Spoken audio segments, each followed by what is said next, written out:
Bienvenue à cette nouvelle exploration. Aujourd'hui, on se penche sur un ensemble de notes théologiques assez pointues, faut le dire. Et une question centrale semble émerger de tout ça. Est-ce que la transformation, la glorification des martyrs, vous savez, ces témoins fidèles jusqu'à la mort, est-ce que c'est décrit comme un seul événement unique, définitif, ou est-ce qu'il pourrait y avoir plusieurs moments de ce type? C'est un peu ça la question qui ressort de cette lecture spécifique des textes. Oui, tout à fait. On plonge là dans une interprétation particulière de ce qu'on appelle l'eschatologie chrétienne, l'étude des fins dernières, quoi. Et ces notes, elles s'appuient vraiment beaucoup sur des passages comme Daniel 9, 27 ou différents chapitres de l'Apocalypse. Du coup, on va entendre parler de première résurrection, de témoins martyrs, du règne de la bête, des 7 fléaux. Ce sont un peu les termes clés qui vont revenir. D'accord. Donc notre but là, c'est de décrypter un peu la chronologie et la signification que ces sources spécifiquement donnent à ces événements de résurrection. Surtout le sort qui est réservé aux martyrs. On va essayer de comprendre pourquoi, dans cette perspective-là, cette distinction est si importante pour les auteurs de ces notes. Bon, alors, commençons à démêler tout ça. Qu'est-ce que ces textes nous disent sur ce moment charnière, ce qu'ils appellent la première résurrection? Le premier truc qui frappe en lisant ces notes, c'est que cette première résurrection, elle est présentée comme vraiment très, très exclusive, réservée uniquement à un groupe très défini, les martyrs d'une période bien spécifique. C'est exactement ça. Les sources situent ça dans ce qu'elles nomment la première moitié de la semaine. Alors pour comprendre, il faut savoir que ces textes interprètent une prophétie de Daniel, comme annonçant une dernière période de 7 ans coupée en deux. Deux moitiés de 3 ans et demi. 42 mois ou 1260 jours, c'est ça? Voilà, c'est ça. Et cette première moitié, elle est liée, dans cette lecture en tout cas, au règne d'une figure qu'on appelle la bête, et à une persécution assez intense des croyants. Et l'épreuve décrite pendant ce temps-là, elle est extrême. Il serait imposé d'adorer cette bête, et si on refuse, c'est la mort, systématiquement. C'est là qu'interviennent ceux que les sources appellent les témoins martyrs. Oui, alors les textes utilisent même un terme spécifique, peut-être du coréen d'ailleurs, vu la source possible des notes, Songgyo Jingindl. Ça souligne bien leur double rôle, témoin, Jungin, et martyr, Sungyo. Selon ces écrits, ce sont ceux qui aiment Jésus plus que leur propre vie et qui refusent, mais catégoriquement, d'adorer la bête ou de prendre sa marque, le fameux 666. Leur fidélité va vraiment jusqu'au bout, jusqu'au sacrifice. D'accord. Et l'événement clé pour eux, c'est donc cette première résurrection. Les notes insistent sur le fait qu'elle arrive pile à la fin de cette première moitié de 3 ans et demi. Ça marque le milieu de la semaine de Daniel. Et elles la font coïncider avec la septième trompette de l'Apocalypse. Il y a un autre terme coréen là, Iltiebural. Première résurrection. Et l'exclusivité, c'est vraiment un point. Martelé dans ses notes, cette résurrection initiale, ce n'est pas pour tous les croyants de tous les temps. Non. C'est uniquement pour ces témoins martyrs de cette période précise. Les sources disent même que leur nombre est fixé d'avance par Dieu. Un nombre déterminé. Fascinant. Et la transformation qu'ils vivent, elle est décrite comme radicale. Ils reçoivent ce que les textes appellent un corps spirituel, Yangjogin, Mom. Ils deviendraient immortels et même incapables de pécher à nouveau. C'est ça qui est fort. Et cette résurrection est appelée meilleure, Dojon Burwal, ce qui suggère qu'elle est d'une qualité, d'une nature supérieure à d'autres résurrections possibles. Exactement. Et ce qui interpelle ici, c'est cette spécificité. Si on suit la logique de ces textes, pourquoi Pourquoi une telle faveur juste pour ce groupe-là, les martyrs de ces 3 ans et demi? Et pourquoi à ce moment précis, au milieu de la semaine? Quelle est la justification théologique que ces sources avancent pour une exclusivité pareille? Alors, la suite des événements, d'après ces notes, est tout aussi précise. Juste après cette première résurrection, après leur transformation, eh bien ces martyrs glorifiés, ils ne restent pas sur terre. Ils seraient enlevés, tirés vers le haut. Le terme coréen est 공중으로 끌어올려진다. 공중으로 끌어올려진다. Les textes parlent même d'une traversée d'une mer de verre, Yuribada. Yuribada. Qu'est-ce que c'est que ça? Souvent interprété symboliquement, j'imagine. Oui, comme un lieu de purification peut-être, ou de séparation avant d'entrer dans la présence de Dieu. Et c'est là un argument clé dans le raisonnement de ces sources. C'est seulement après cet enlèvement, après que les martyrs glorifiés soient partis, que le jugement de Dieu sous forme des 7 fléaux, les 7 géants, Chiljeong, serait déversé sur terre. Le timing est crucial pour eux. Ah oui, je vois. L'argument central, ce serait donc qu'à ce moment-là, la Terre ne serait plus peuplée que par ceux qui ont pris la marque de la bête, qui l'adorent. Et comme tous les saints fidèles, ceux qui auraient pu devenir martyrs auraient été retirés, bah, il n'y aurait plus personne sur Terre pour subir les fléaux en tant que croyants persécutés, ni pour devenir un nouveau martyr en refusant d'adorer la bête pendant cette période des fléaux. C'est ça l'idée. C'est exactement ça. Pour appuyer ce point, les sources utilisent une analogie de l'Ancien Testament, les 10 plaies d'Égypte. Elles rappellent que les 3 premières plaies, elles ont touché tout le monde, y compris les Hébreux. Mais les 7 suivantes, La grêle, les ténèbres, tout ça. oui, la mort du bétail, les ulcères, les sauterelles, celles-là auraient épargné les Israélites qui étaient dans la région de Goshen. D'accord. Donc le parallèle, c'est que de la même façon, les saints de l'Apocalypse, enfin ces martyrs ressuscités et enlevés, ils échappent aux 7 derniers fléaux parce qu'ils ne sont tout simplement plus là. Voilà. La conclusion logique que ces textes tirent de ce scénario est donc assez tranchée. S'il n'y a plus de saints sur terre qui pourraient refuser d'adorer la bête pendant les 7 fléaux, qui correspondraient alors à la deuxième moitié de la semaine de Daniel, eh bien, il ne peut pas y avoir de nouvelles vagues de martyrs. Et sans nouveau martyr possible, pas de seconde résurrection ou transformation spécifique au martyr après celle du milieu de la semaine. Donc la première résurrection est vue comme unique, non répétable pour ce groupe. D'accord. Alors, si ce n'est pas juste une sorte d'évacuation avant les ennuis, quelle est sa signification plus profonde d'après ces écrits? Elle a l'air d'avoir une importance capitale. Ah oui, absolument. Ce n'est pas juste une récompense, c'est vraiment un événement avec une portée théologique majeure. Ces notes la présentent comme la preuve suprême, la démonstration ultime de quoi? De la véracité des commandements de Dieu. Le terme est Kemyonge Chinchilham. Kemyongwi Chinchilham. Le sacrifice volontaire des martyrs prouverait, selon cette lecture, qu'il est possible et même juste d'obéir à Dieu jusqu'au bout, même au prix de sa vie. Donc, si je comprends bien, ça valide en quelque sorte l'amour et la justice de Dieu. C'est ça l'idée. Ananime et Sarangwakongi, face à l'idée que peut-être les exigences de Dieu sont trop dures, injustes, eh bien là, la fidélité de ces martyrs, ça viendrait confirmer que non, les commandements sont bons, Dieu est juste. C'est ça.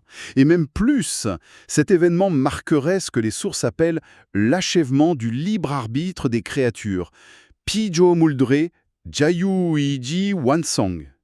C'est une notion un peu complexe, mais ça suggère que la persévérance, le sacrifice de ces martyrs, c'est l'aboutissement positif du projet de Dieu d'avoir créé des êtres libres.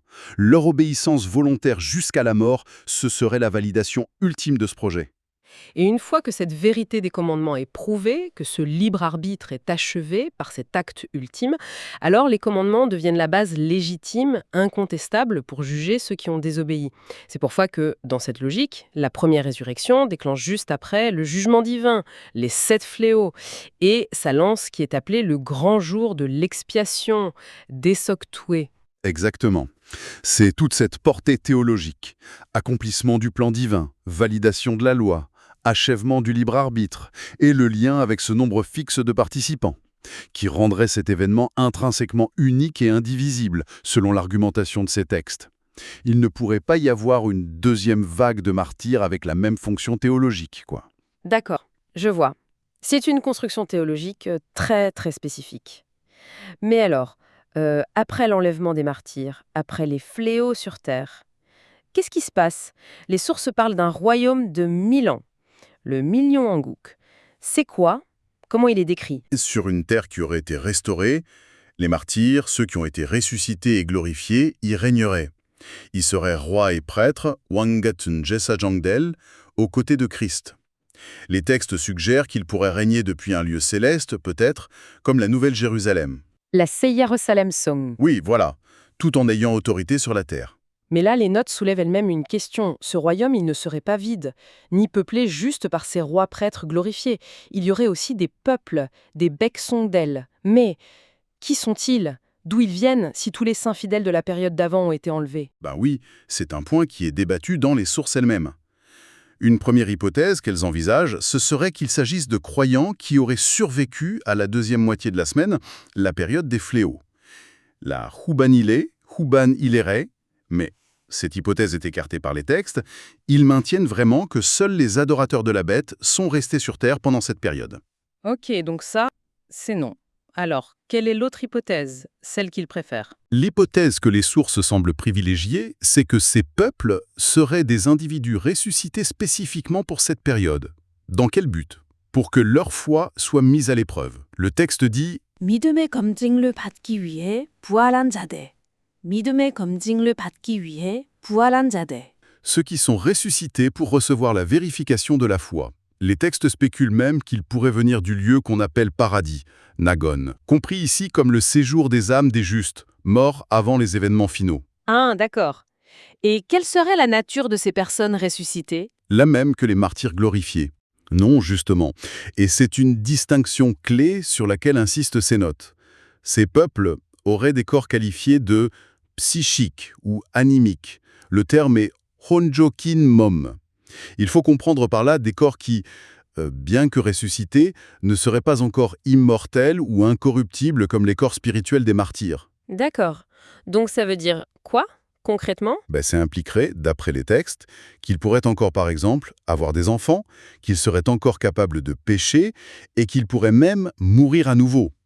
Leur résurrection serait donc d'une nature différente, peut-être plus proche de résurrection temporaire, qu'on voit ailleurs dans les Écritures, que de la transformation finale et glorieuse des martyrs. Donc on aurait un royaume millénaire avec deux types d'habitants, si on veut, des dirigeants immortels glorifiés, les anciens martyrs, et des peuples ressuscités mais toujours mortels, faillibles. C'est une image assez complexe quand même. C'est exactement ce que ces sources décrivent, oui. Et ces peuples vivraient pendant 1000 ans sous ce règne juste, paisible. Puis, à la toute fin du millénium, il y aurait un dernier événement majeur. Satan serait relâché de sa prison. Pour une ultime mise à l'épreuve, tester la loyauté de ces peuples. Et les textes ont l'air assez pessimistes, on va dire. Ils suggèrent qu'une grande partie de ces habitants du millénium échouera à ce test final et se joindra à une dernière rébellion contre Dieu. Ce qui nous amène logiquement à la distinction avec une autre résurrection qui est mentionnée, la seconde, résurrection de vie. La deuxième semaine de belle joie. Il est donc super important, d'après ces sources, de bien la différencier de la première. Ah oui, tout à fait. La chronologie, les participants, c'est complètement différent selon cette interprétation. La première résurrection, on l'a vu, c'est avant le millénium, au milieu de la dernière semaine, et c'est exclusivement pour les martyrs de la bête. La seconde résurrection de vie, elle aurait lieu après les 1000 ans et après ce test final de Satan, au moment de ce qui est appelé le jugement du grand trône blanc. Le Bekboja des Shinpan. Et qui sont les bénéficiaires de cette seconde résurrection de vie alors? Elle concernerait ce que les textes nomment les saints généraux ou les autres justes. Le terme est Ilban Songdodel. En gros, tous les autres croyants jugés fidèles à travers l'histoire. Ceux qui ne sont pas morts martyrs pendant la période spécifique de la bête, mais dont la foi est reconnue lors de ce jugement final. Eux, ils recevraient alors la vie éternelle. Et en parallèle, il y aurait aussi une résurrection pour les autres, les méchants. Oui, en parallèle à cette résurrection pour la vie, les sources parlent de la résurrection des méchants. On l'appelle souvent la résurrection pour le jugement, Shimpaneboal. Eux, ils seraient ressuscités non pas pour la vie éternelle, mais pour être jugés selon leurs actions et recevoir leur condamnation finale. Ce qui est décrit symboliquement comme le lac de feu. Ok, donc si on récapitule le schéma qu'on trouve dans ces notes, une première résurrection très exclusive pour un nombre défini de martyrs avant le millénium, ensuite, beaucoup plus tard après 1000 ans et un test final, une résurrection générale des autres justes pour la vie éternelle et une résurrection des injustes pour le jugement dernier. La première est donc vue comme vraiment unique et séparée du reste. C'est tout à fait ça. C'est la structure temporelle et théologique qui se dégage de ces sources. Les points clés à retenir de cette interprétation particulière, c'est vraiment 1. Le caractère unique, non répétable de la première résurrection pour un nombre fixe de martyrs. 2. Le lien jugé fondamental entre leur sacrifice et la validation de la loi divine, comme preuve de la justice de Dieu. 3. L'idée que leur enlèvement est ce qui permet et précède le jugement final sur une terre vidée de ses saints. Et 4. La distinction de nature entre les corps spirituels, immortels des martyrs qui règnent, et les corps psychiques ou animiques, mortels, des peuples qui habitent le millénium. On voit bien comment ces textes construisent une chronologie très très détaillée, où chaque événement a sa place, sa signification théologique précise. La première résurrection dans cette lecture, ce n'est clairement pas juste une étape, c'est un pivot central, un accomplissement. Effectivement. Et ça m'amène d'ailleurs à une réflexion finale, une question qui émerge un peu de la logique interne de ces textes, vous voyez.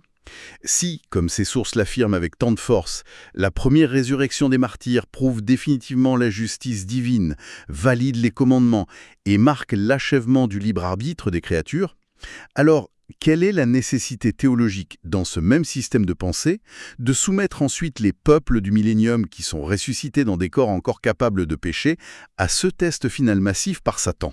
Surtout si les textes eux-mêmes semblent anticiper un échec massif, même après 1000 ans de paix et de règne juste. Si la preuve cruciale a déjà été fournie par les martyrs, si le libre arbitre a déjà été achevé par leur fidélité, qu'est-ce que cette ultime épreuve à grande échelle cherche encore à démontrer ? Qu'est-ce que ça nous révèle sur la conception de la foi, de l'épreuve et de la finalité telle qu'elle est envisagée dans ce scénario eschatologique particulier ? C'est une question qui reste un peu en suspens, je trouve, après avoir exploré cette interprétation.